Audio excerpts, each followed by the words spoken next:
Now let's look at a dilation example. The directions say to dilate this figure by a scale of 1/2. So in order to perform the dilation, what you would do is create a chart just like this one and write down the ordered pairs for your original points. So that would be our larger purple square. Points A, B, C, and D are right here. Then you're going to multiply each of those points by our scale factor that they gave us, which is 1/2. So when you multiply each of those, starting with A, for example, point A is located at -4. I multiply both of these numbers by 1/2 and get the new ordered pair, -2, 2.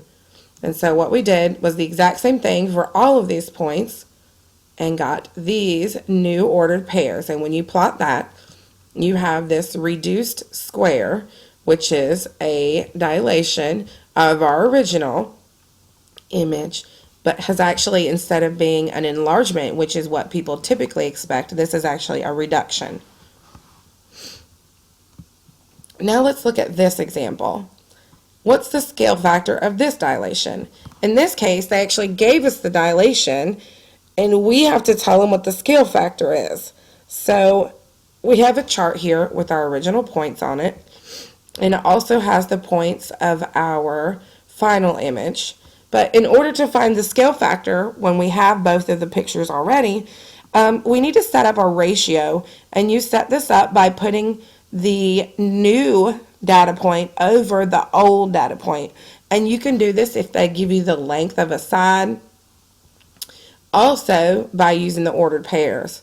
So if we use the ordered pairs, like point B, for example,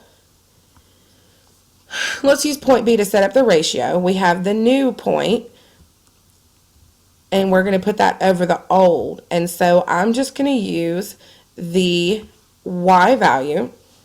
So the new y value is -4, and the old y value is -2. So if I were to put that in a ratio, it would be -4 over -2, and that equals 2, which means the scale factor is 2. Another thing I can do is by looking at the length of the side. Since this lines up with the grid perfectly, I see that my original figure had a length of 2 and my new figure had a length of 4. So if I put my new dimension over my old dimension, I would have 4 over 2. And again, that would simplify or reduce to give me a scale factor of 2.